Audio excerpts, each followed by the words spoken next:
I recently had GT interview from Deakin University for Master of Information Technology and I have successfully passed it. So इस video में मैं आपको अपनी सारी details ये share करूंगी, कैसा ही मेरा एक्सपीरियंस था एंड उन्होंने क्या क्या क्वेश्चंस पूछे एंड आपको किन बातों का ध्यान रखना है, क्योंकि कुछ मिस्टेक्स मैंने की है जो मैं सोच रही थी मुझसे अवॉइड हो जाती। एंड जब रिजल्ट आ रहा था तो मैं डर गई थी कि मैं GT पास कर पाऊंगी या नहीं, क्योंकि मेरे से छोटी छोटी मिस्टेक्स हो गई थी जो मैं चाहती हूँ आप लोगों से ना हो बिल्कुल भी। So make sure to watch this video to the end. GT interview के लिए आपको अपनी SOP रिक्वायर्ड होगी। SOP is a statement of purpose, जिसमें आपकी डिटेल्स होंगी, आपके एजुकेशनल बैकग्राउंड, फैमिली इनकम, कौन सी कंट्री आप चूज कर रहे हो, ये यूनिवर्सिटी चूज कर रहे हो, उसमें सारी डिटेल्स होंगी, आपकी यूनिवर्सिटी, आपके प्रीवियस बैकग्राउंड से लेकर अब जो आप आगे करने वाले हो उस तक। ठीक है, वो जो SOP का ड्राफ्ट है वो आपको काउंसलर आपका प्रोवाइड कर देगा। मोस्ट केसेस में यही होता है, मुझे भी मेरी काउंसलर ने प्रोवाइड करी थी। एंड वहाँ पे आप जो प्रीवियस स्टूडेंट है जो पास कर चुके हैं तो उनकी SOP जो उनके पास सॉलिड सी रहती है वो ड्राफ्ट होता है, उसमें अपनी डिटेल्स फिल करके आप उसको मॉडिफाई कर दोगे। ठीक है, अब आपकी SOP रेडी हो चुकी है। SOP जैसे ही रेडी हो जाएगी आप अपने काउंसलर आपको प्रैक्टिस के लिए GT कॉल लगा सकता है एंड आपसे प्रैक्टिस कर सकते हैं। मेरे काउंसलर ने मेरे से 2 बार प्रैक्टिस करी थी, GT मॉक टेस्ट लिया था उसका एंड तो उन्होंने बोला yeah now you are ready, you can give the live GT interview. मैंने कहा ओके। एंड एक चीज मैं यहाँ पे क्लियर करना चाहूंगी, जो GT इंटरव्यू है वो वीडियो कॉल के थ्रू नहीं होता है। डेकिन यूनिवर्सिटी में वीडियो कॉल के थ्रू नहीं हुआ था, टेलीफोनिक हुआ था, बट उससे पहले मैंने लैट्रॉप में दिया था तो वो वीडियो कॉल के थ्रू हुआ था। एक अच्छी बात यहाँ पे ये है कि जो GT इंटरव्यू है वो आपके टाइम के अकॉर्डिंग आप कभी भी दे सकते हैं। ऐसा नहीं है कि कोई स्ट्रिक्ट टाइमिंग है कि आपको आज ही देना है या कल ही देना है।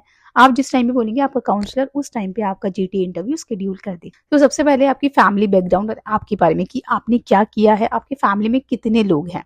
और आप बढ़ा चढ़ा के नहीं बोल सकते कि आपकी फैमिली में 4 लोग हैं। अगर आपकी फैमिली में 4 लोग हैं तो उनके पास इन्फॉर्मेशन है, क्योंकि आप अपने काउंसलर को जो भी इन्फॉर्मेशन दी है वो सबसे पहले उनके पास जा चुकी है। तो आप ऐसा मत सोचना कि GT इंटरव्यू के टाइम पे आप किसी को भी ऐड ऑन कर लो या रिमूव कर लो, क्योंकि उनके पास पहले से इन्फॉर्मेशन है। अगर आप झूठ बोलोगे उन्हें पता चल जाएगा, वो क्रॉस क्वेश्चन करेंगे कि आपकी फैमिली में तो इतने लोग हैं, हमें तो इतने लोग पता चला है। सो यहाँ पे ध्यान रखना, आप जो SOP में लिख रहे हो वही आप बोलो, क्योंकि आपकी SOP पहले उनके पास जा चुकी होगी यूनिवर्सिटी के पास। सो आपको इस बात का ध्यान रखना है, आपके फैमिली के बारे में बताना है। सेकंड, वो आपकी फैमिली में कितने लोग हैं, कौन कौन अर्न करता है, किसका क्या प्रोफेशन है वो भी उनको पता है। आपकी मदर अगर काम करती है, अगर आपने SOP मेंशन किया है तो वो बोलो, नहीं है तो नहीं। मेरे में एक ये चीज हुई थी कि मैं सबकी प्रोफेशन, सबकी अर्निंग जो भी ITR में मेंशन है वो आपको पता होना चाहिए, क्योंकि वो आपसे पूछेंगे एंड आपको सही आंसर करना है, बिकॉज उनके पास ऑलरेडी सारे डॉक्यूमेंट्स है आपकी ITR। अगर बिजनेस करते हैं आपके फादर, ब्रदर या घर में कोई भी, तो उसका GST प्रूफ होना चाहिए। एंड अगर वो वर्किंग है, किसी कंपनी में काम करते हैं, तो फॉर्म 16 या फिर सैलरी स्लिप्स चल जाएंगी। आपके एजुकेशनल बैकग्राउंड के बारे में वो ज़रूर पूछेंगे एंड यहाँ पे आपको क्लैरिटी होनी चाहिए हर एक चीज़ की। अगर आपने गैप ईयर लिया है तो उसकी जस्टिफिकेशन होनी चाहिए। एंड अगर आपने वर्क एक्सपीरियंस कहीं वर्क करा है, वर्क एक्सपीरियंस है, तो वहाँ की roles and responsibilities and how you can relate your work experience और योर एजुकेशन, योर बैचलर्स और your entire education to this course which you are choosing for your higher education. So यहाँ पे आपको बिल्कुल क्लैरिटी होनी चाहिए, क्योंकि यही उनको चाहिए कि बच्चा अगर चूज कर रहा है ये कोर्स तो वो क्यों चूज कर रहा है, वो रिलेट कर पा रहा है, उसको इसमें एक्सपीरियंस है या उसने कभी एजुकेशन इसमें की है। एंड वो ये भी पूछेंगे, यहाँ से क्वेश्चंस वो बहुत पूछेंगे कि आप ये कोर्स जो चूज कर रहे हो वो क्यों कर रहे हो एंड आप स्पेशलाइजेशन इसमें किस में करना चाहोगे, आगे फ्यूचर क्या है।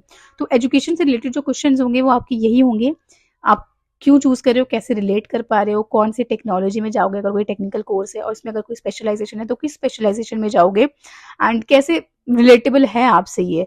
एंड जिस टेक्नोलॉजी को आप चूज कर रहे हो, जिस पर्टिकुलर स्पेशलाइजेशन को आप चूज कर रहे हो, क्या उसमें आपको कभी एक्सपीरियंस है और अगर इंटरेस्ट है तो क्यों है। ये सारी चीजें जितनी भी क्रॉस क्वेश्चन वो कर सकते हैं आसपास की। तो एजुकेशनल क्लैरिटी जो किया है, जो करने वाले हो। Next they will ask you about why you are choosing Australia and अगर ऑस्ट्रेलिया में अगर आप चूज कर रहे हो पर्टिकुलर सिटी, मेलबर्न या सिडनी, तो यही क्यों चूज कर रहे हो। तो यहाँ आपके पास आंसर होना चाहिए। They will surely ask you about the university, why you are choosing this university, तो इसका आंसर आपके पास होना चाहिए। Ranking and all whatever you can. So till now they have asked you about your background, your family background, your education background, क्यों आप ये course choose कर रहे हो, यूनिवर्सिटी क्यों चूज कर रहे हो, ऑस्ट्रेलिया क्यों चूज कर रहे हो। Now they will ask you about your plans to come back to India. ये आंसर आपके पास बहुत अच्छा होना चाहिए। ये उनको यही सुनना चाहते हैं कि वो आप इंडिया वापस आना चाहते हो। ठीक है, गलती से ही मत बोल देना नहीं नहीं मैं वहाँ पे काम करूंगा, यहाँ पे बसना चाहूंगा या PR लेना चाहूंगा। No, this should not be your plan. Your plan should be come back to India and work here.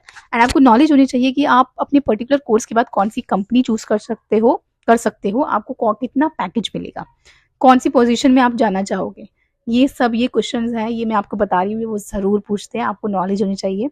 तो ये चीज़ का ध्यान रखना, आपको आपकी डेजिग्नेशन जो आप करना चाहते हो, ओके, आपको कितना पैकेज मिल रहा है, आप कौन सी कंपनी ज्वाइन कर सकते हो, तो वो आपकी नॉलेज देखेंगे इस बारे में। एंड वो आपसे कुछ वीज़ा कंडीशंस के बारे में पूछ सकते हैं, आपको कौन सी वीज़ा कंडीशन फॉलो करनी रहेगी एंड कितने आवर आप काम कर सकते हैं। सो ये सारी चीज़ें की आपको फिक्र करने की ज़रूरत नहीं, बिकॉज इसके लिए आपको ड्राफ्ट पूरा एसओपी का आपकी काउंसलर के थ्रू मिल जाएगा। एंड अगर आपको चाहिए तो मैं इस वीडियो में भी आपको ड्राफ्ट दे सकती हूँ, अगर आपको चाहिए तो ओनली टेलीग्राम ग्रुप पर मैं अपलोड कर दूँगी।